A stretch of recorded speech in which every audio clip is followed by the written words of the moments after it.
absolutely humiliated Donald Trump and his butt buddy billionaire Elon Musk. And with the election over and political ads being few and far between, this Lincoln Project spot is a brief respite, a campfire in the midst of the cold, dark, grim winter starting to settle in for the long haul.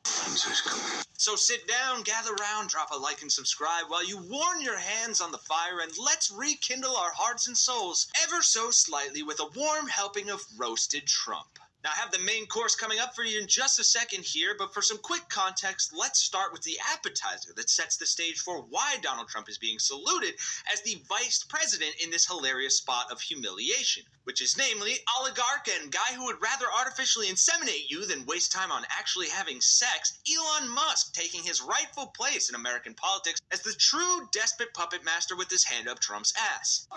Where are you on this? We had many weeks of negotiation with the Republicans. We arrived at a bipartisan legislative compromise. The Senate Democrats, the Senate Republicans, the House Democrats, the House Republicans, everybody agreed. And then it was blown up by Elon Musk, who apparently has become the fourth branch of government.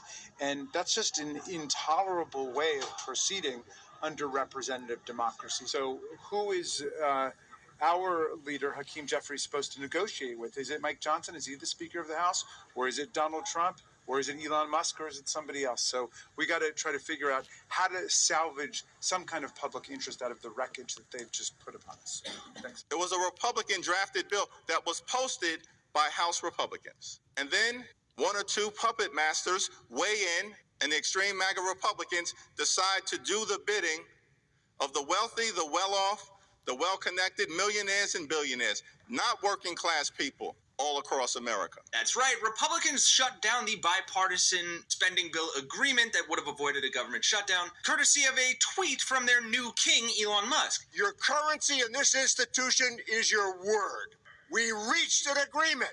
We came to modest achievements. And a tweet changed all of it?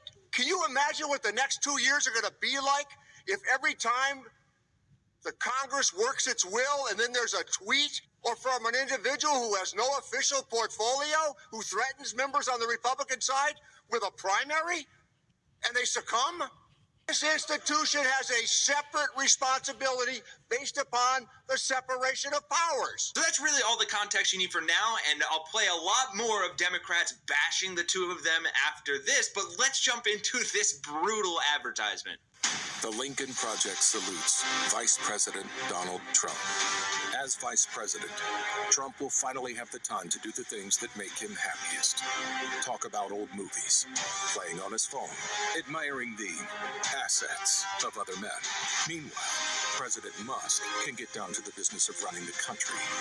We at the Lincoln Project are confident that Donald Trump understands his position.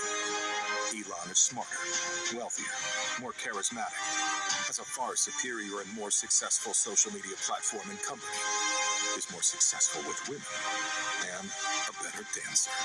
As President Musk and his assistant J.D. Vance select appointees and write policies, we feel certain Trump will play his part because he's a good boy.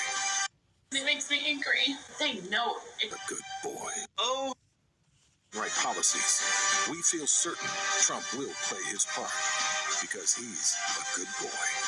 Who's a good boy? Trump's a good boy. how I've missed